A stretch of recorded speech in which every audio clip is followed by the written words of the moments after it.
So I want to fix the N word. And so fix is 56. So I want to say the N word 56 times. Um, in order to say the N word, some people think you need a hood pass. This is not my invented phrase. This is something I've heard from others. And I think that's a bad way of thinking about moral activism. Because I care about N-word rights. Not just saying the N-word, but making it mean human in the substantive way of relating to human rights. For instance, I believe that organ sales, pot, cocaine, all of these need to be legalized and regulated. And by the way, economists have said this for years. This is not new thinking, but it has never been enacted in our society. But clearly, these would be improvements that would save lives and save freedom, because we would getting people out of jail is like saving lives, because living a life in jail is kind of like death. You are not allowed to have any impact on the world, and you are silenced and you are reduced to a locality.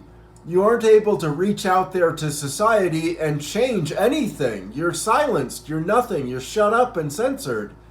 Being imprisoned is in some ways worse than death. We can all imagine situations where living in prison could be torturous and you don't get to choose your community. You are forced to be there with whoever you are cellmated with or whoever you work for. You don't have any choice at all except for the very limited choice of commissary.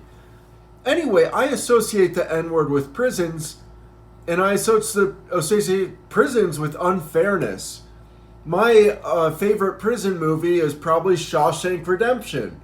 But if you ask correctional officers, they would not choose that movie. They do not take the perspective of somebody that's been imprisoned unjustly and improperly, because they don't care. Those kinds of people need to be minimized so that correctional officers can go about doing their jobs without worrying about stampeding and trampling somebody's rights. They can't be thinking, oh wait, maybe this guy shouldn't even be in here, as they do things like force you to move from this cell to that cell or to complete this task or whatever it is that they are forcing you to do. There's an incredible amount of control that must be exerted against the prisoner just for the prison to continue existing.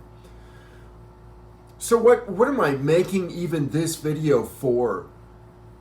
If we're going to wait for prisoners to come out and tell us what they need to have happen, we will wait a long time. Go next to a prison and just listen. You're not going to hear Angela Davis singing. You're not going to hear anything. These people are very difficult to get in touch with, and then once they are gotten in touch with, their requests might be something you have no ability to enact. I guess I'm just saying that things like voting aren't even on the table. They aren't even discussed. But every person in America, in prison, in jail, on death row, it doesn't matter, should have the right to vote. It is unjust and it is cruel and unusual to have a system that could kill you, that you have no voice over at all. That you can be put in prison for the rest of your life and then killed by the state, but you can't vote for somebody that selects somebody to be a Supreme Court justice. You can't have even that tiny influence. The whole world sucks so bad. So what I'm saying is disenfranchised communities are hard to obey and to listen to, and sometimes disenfranchisement comes with a moral corruption that's very cruel, and it damages these groups to the point where they just have no intellect to make a voice with. And that's a very bad thing to say. And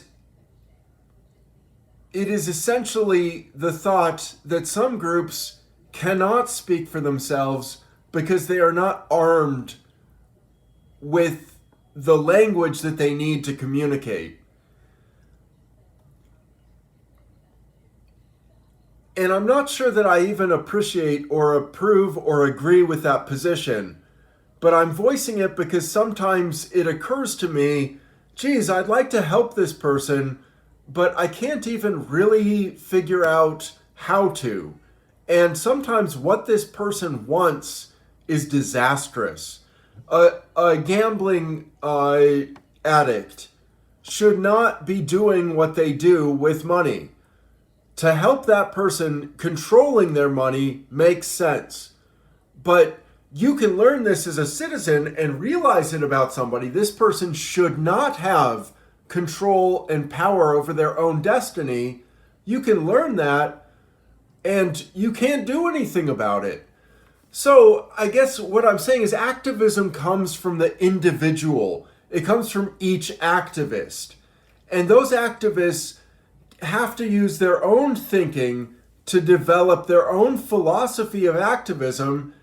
And it's just part of human nature that everything is individualized in this way. And yet activism is a group activity. So you have to organize people. And yet you have to be an individual. And yet you have to be one of a group. And still, at the end of the day, it is incredibly hard to change anything. Think about just running for Congress. How much money and time and power and influence it takes to have a reasonable bid for Congress. It's just not going to happen. And yet, that's the weakest of the units on the chessboard of life. A congressman is at best a knight or a bishop, at worst just a pawn. Nowhere near king, queen, or rook. So it's depressing to think about politics the way that they are. And so when you talk about N-word rights, that's a lot of changes that need to happen at the same time, and very few of them are popular. And discussing them itself is at risk, because discussing N-word rights honestly means using the N-word, which is anathema to our society and unacceptable in polite society. And so you're not even allowed to discuss these rights, and you're ridiculous, and you're an individual, you're a minority of one. And so, obviously, despair is the only thing that makes sense.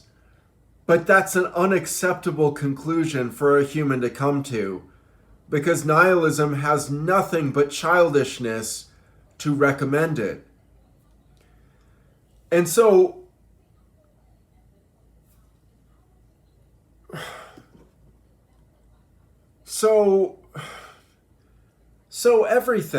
everything I just said seems true at times to me, and I don't want to give up. And so I focus my life on distractions like robots and logos and sayings and thought structures like Nijimal. I have more hope in the numbers Zo to Nin than I do in neoliberal democratic capitalism. And that just means that I've been marginalized profoundly. And yet I'm able to talk to you for 10 minutes. And so I'm very lucky. And all of these complaints have not harmed me personally. So chalk it up to white privilege, probably, that I'm still living a very charmed and lucky life. And yet I've done criminal things. I have filmed people without permission and lied about it. That's my felony. But I've also sped and talked on the phone while driving. None of these lately, but I've been reckless. Thank you for your time.